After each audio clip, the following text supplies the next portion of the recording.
What's up, Seahawks Nation? Can you feel that buzz in the air?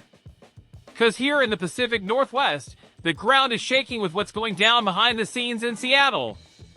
Just imagine if I told you our offense might be turning into a whole new beast, that one of our guys is making NFL history, and that there's a golden opportunity out there that could turn our defense into something straight out of a nightmare for opposing teams. Today, I've got 3 explosive updates packed with inside info, strategy shifts, and game-changing decisions that might completely redirect the course of our 2025 season. So hit that like button, smash that subscribe, and make sure the bell's on, cause this video is straight fire and you don't want to miss a single second of it. Let's kick things off with the offense, which just went through a full-blown overhaul. After a 2024 season where we went 10-7, which sounds decent, right? But get this, we were the only team in the NFL to hit double-digit wins and still miss the playoffs. That lit a fire under GM John Schneider. He took one look at the offense, which ranked 14th in the league last year, and said, enough with being average. That's when the shakeup started. For the 3rd year in a row, we've got a new offensive coordinator, Clint Kubiak, bringing in a modern scheme built on quick plays and smart use of our receivers. And yeah, the changes didn't stop there. DK Metcalf, our beast of a receiver, got shipped off to the Steelers. In his place, Cooper Kupp, an experienced vet with hands like glue and elite field vision. And there's more. Geno Smith, who had his ups and downs leading the squad, was dealt to Vegas. Now it's Sam Darnold's turn to take the reins. Yep, that Darnold. A guy who's had his fair share of highs and lows, but now has a legit shot to make it big in Seattle.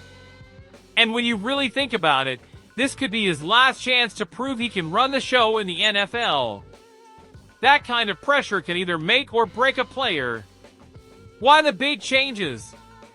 Because this offense needed a jolt. Our O-line was ranked 31st by Pro Football Focus. Basically, it was a revolving door for defenders. So what did the Seahawks do? Used a first-round pick on Gray Zabel, a versatile blocker who looks like a future cornerstone. Turnovers? Brutal. We coughed up the ball 24 times in 17 games, 7 more than the year before. Totally unacceptable. And the run game? For the 2nd straight year, we were 28th in rushing yards per game. That's not gonna cut it if we want to hang with the big dogs in the NFC. So Schneider went all in. 9 of our 11 draft picks were spent on offense. That's what I call cleaning house. This wasn't just about plugging holes, it was about reshaping the identity of this offense. Kubiak wants tempo, precision, and execution. Darnold will need to make quick reads, get the ball out fast, and trust his weapons. Kupp brings leadership and a championship mindset, and that's something this locker room could definitely use. Now the big question, can Kubiak, Darnold, and Kupp turn this unit into a high-powered machine? Or is this whole gamble gonna blow up in our face? You tell me. If it works, we're talking about a playoff-worthy offense. If it flops, the heat's gonna fall squarely on head coach Mike McDonald, and let's be real, that seat could get hot fast. And speaking of impact, let's move to the second bombshell of the day.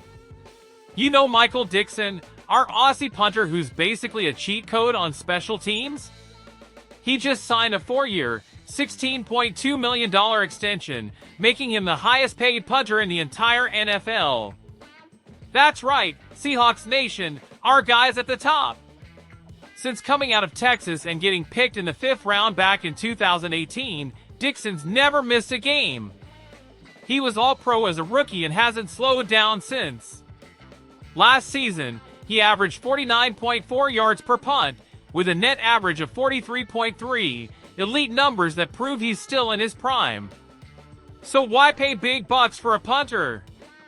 Easy, field position is everything. Dickson is a wizard when it comes to pinning teams deep, giving our DA major edge. And it's not just us recognizing that.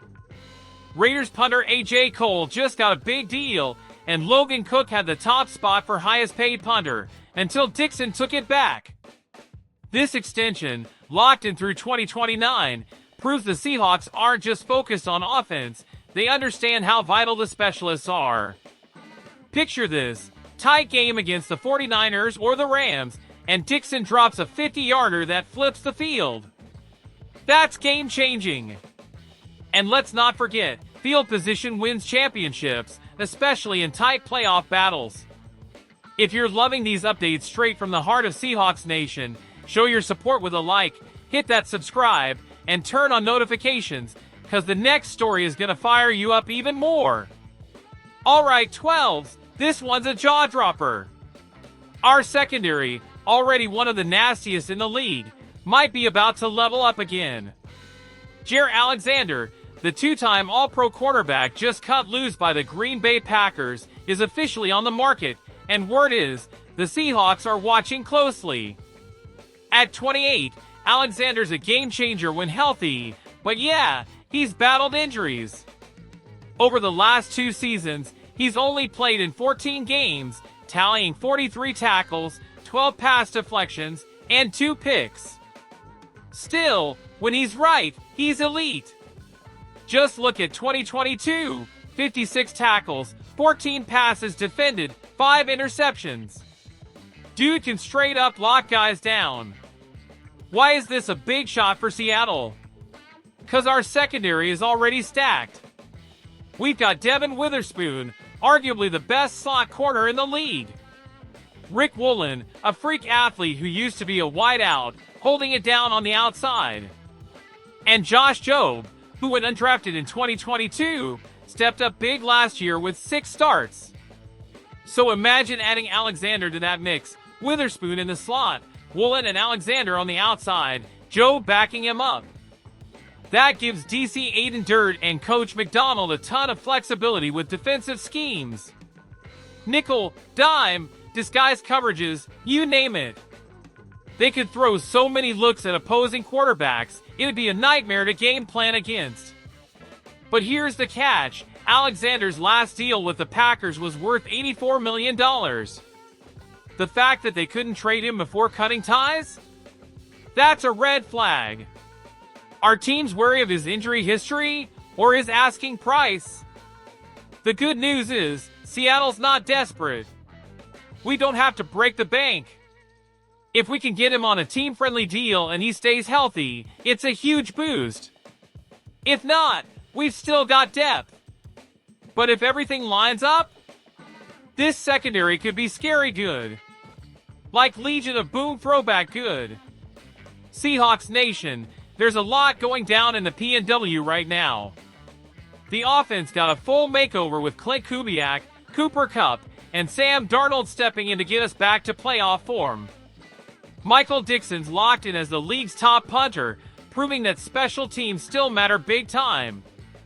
And now, the chance to bring in Jaire Alexander could turn our defense into an absolute wall. One thing's clear, Seattle ain't playing around in 2025. They're going to be feared again, not just in the NFC West, but all across the league. But now I want to hear from you 12s. Which one of these stories hit you the hardest? You think the team's on the right track, or are these risky moves going to come back to bite us? Drop your thoughts in the comments. I'm hyped to hear what you think. And of course, don't forget to smash that like button, subscribe if you haven't already, and ring that bell so you never miss a hot update from your Seahawks. Let's show the league what the 12s are all about. Go Hawks!